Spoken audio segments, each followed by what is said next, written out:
ஸ்ரீமதே ராமானுஜாய நமஹ. ஸ்ரீமத் வரவரமுனியே நமஹ. ஆண்டாள் ஆழ்வார் எம்பெருமானார் ஜீயர் திருவடிகளே சரணம். இன்றைக்கி ரொம்ப விசேஷமான ஒரு திருநாள். என்னன்னு பார்த்தீங்க அப்படின்னா, ஸ்ரீரங்கம், பூலோக வைகுண்டம், திருவரங்கம்னு சொல்லக்கூடிய ஸ்ரீரங்கத்தில் நமக்காக மிகவும் பேரருள் கருணையினால் சர்வேஸ்வரனான மகாவிஷ்ணு பெருமாள் ஸ்ரீ ரங்கநாதரா நமக்காக இந்த பூமியில் ஆவிர்பவித்த ஒரு நாள். அதாவது ஸ்ரீ ரங்கநாதரோட பிறந்த நாள். சுவாமியோட பிறந்தநாள் என்றைக்கின்னு பார்த்தீங்க அப்படின்னா, சித்திரை மாதம் ரேவதி நட்சத்திரத்தில் நமக்காக சுவாமி பூலோகத்துக்கு எழுந்தருளிய நாள். இதை இங்கே ரொம்ப விசேஷமாக கொண்டாடுறாங்க.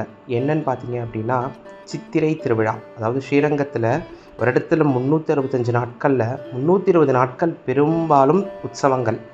நித்தியோற்சவம், பக்ஷோற்சவம், மாசோற்சவம், சம்பத்சர உற்சவம்னு பலவிதமான உற்சவங்கள் ஸ்ரீரங்கத்தில் நடந்துட்டுருக்கு. அதில் எல்லாத்துக்கும் மகுடமாக விளங்கக்கூடிய ஒரு உற்சவம் என்ன பார்த்தீங்க அப்படின்னா, சித்திரை பிரம்மோற்சவம். 9 நாள் திருவிழா. சப்தாவரணத்தோட சேர்த்து 10 நாள் விளையாட்டோட 11 நாள் மிக பிரம்மாண்டமாக நடைபெறக்கூடிய ஒரு திருநாள் அப்படின்னு பார்த்தீங்க அப்படின்னா இந்த சித்திரை திருவிழா. இதில் என்ன விசேஷம் அப்படின்னு பார்த்தீங்க அப்படின்னா, ஸ்ரீரங்கநாதருக்கு விருப்பண்ண உடையார் அப்படிங்கிறவர் இந்த உற்சவத்தை நடத்தி வச்சார்.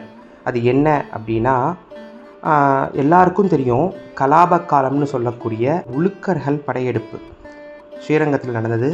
12,000 ஸ்ரீ வைஷ்ணவர்கள் தங்களோட உயிரை நீர்த்து ஸ்ரீரங்கநாதரை காப்பாற்றினாங்க.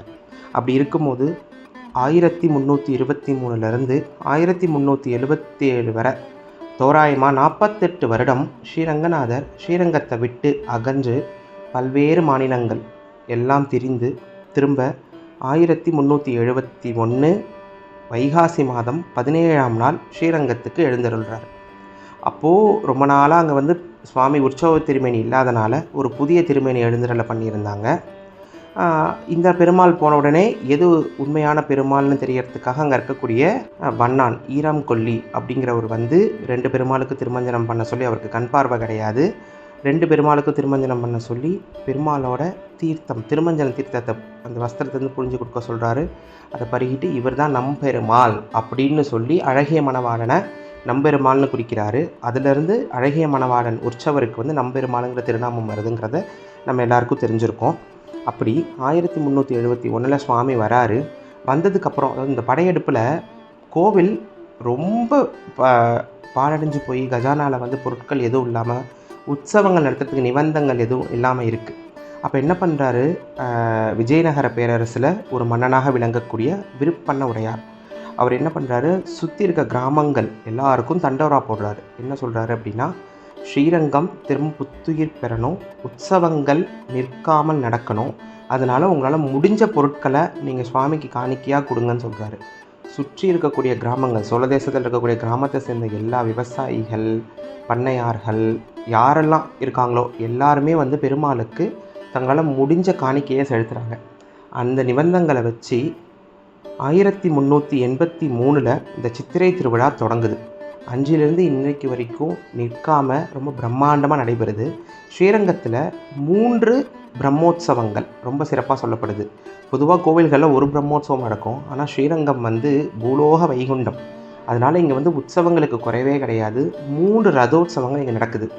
என்னன்னு பார்த்தீங்க அப்படின்னா, தைத்தேர், பங்குனி சேர்த்தி உற்சவம் முடிஞ்சு சுவாமி கோரதம்னு சொல்லக்கூடிய ஒரு தேர், விருப்பண்ண உடையாரால் ஏற்படுத்தப்பட்ட சித்திரை தேர். இதுக்கு விருப்பம் திருநாள்னே பேர். ஏன்னா விருப்பண்ண உடையார் மண்டி இருந்த கோவிலுக்கு நிபந்தங்கள் எல்லாம் கொடுத்து மக்களை அழைச்சி இந்த கோவிலில் இந்த உற்சவங்கள் நடக்கணும்னு ஏற்பாடு பண்ணதுனால அது விருப்பம் திருநாள்னே இந்த உற்சவத்துக்கு பெயர். 3 உற்சவங்கள் இங்கே ரொம்ப சிறப்பாக நடைபெறுது.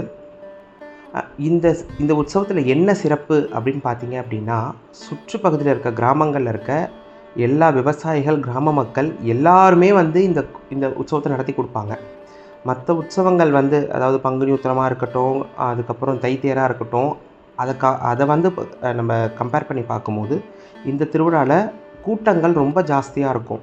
இது எப்படி இருக்கும் அப்படின்னா, இங்கே இருக்கக்கூடிய பெருமாளை தன்னோட நண்பனா, தன்னோட குழந்தையா, தன்னோட தகப்பனா அப்படி பார்க்கக்கூடிய எல்லா தரப்பட்ட கிராம மக்களும் சமய பேதம் இல்லாமல், வர்ண பேதம் இல்லாமல் எல்லாரும் தங்களால் முடிஞ்சதை பெருமாளுக்கு சமர்ப்பணம் பண்ணிவிட்டு, இதில் ரொம்ப விசேஷமாக நடக்கக்கூடிய உற்சவம் பார்த்திங்க அப்படின்னா 8ஆம் நாள் உற்சவம் கோணவையாளின்னு சொல்லக்கூடிய குதிரை வாகன புறப்பாடு.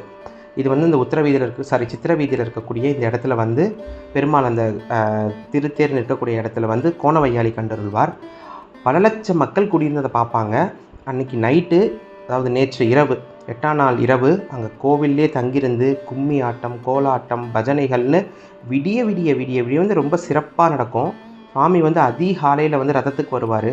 வரும்போதே பார்த்தீங்க அப்படின்னா அந்த சித்திரை வீதியே வந்து உங்களுக்கு வந்து மக்களோட தலையில் கூட்டத்தால் மூழ்கி இருக்குமா, அவ்வளோ விசேஷமாக நடக்கும். நாளைக்கு வந்து பூம்பல்லக்கு, அதுக்கப்புறம் ராமானுஜ நூற்றந்தாதி சேவையோட இந்த உற்சவம் வந்து ரொம்ப சிறப்பாக முடிவுடையுது. இதில் என்ன விசேஷம் பார்த்தீங்க அப்படின்னா, ஏழை மக்களுக்காக பேதம் இல்லாமல் எல்லாரும் ஒன்றா இருந்து நடத்தக்கூடிய ஒரு உற்சவம் சித்திரை திருநாள் உற்சவம். இன்னும் நம்ம மேலே மேலே ஸ்ரீரங்கத்தை பற்றி நம்ம பார்க்கலாம். ஸ்ரீமதி ரம்யஜாமாதிர் முனீந்திராய மகாத்மனே ஸ்ரீரங்கவாசினே பூயாஸ்து நித்யஸ்ரீ நித்தியமங்கலம். அடியார்கள் வாழ, அரங்கநகர் வாழ, சடகோபன் தன் தமிழ்நூல் வாழ, கடல் சூழ்ந்த மண்ணுலகம் வாழ, மணவாள மாமுனியே இன்னும் ஒரு நூற்றாண்டிலும். ஸ்ரீமதே ராமானுஜாய நமஹ. ஸ்ரீமத் வரபரமுனியே நமஹ. ஆண்டாள் ஆழ்வார் எம்பெருமானார் ஜீயர் திருவடிகளே சரணம்.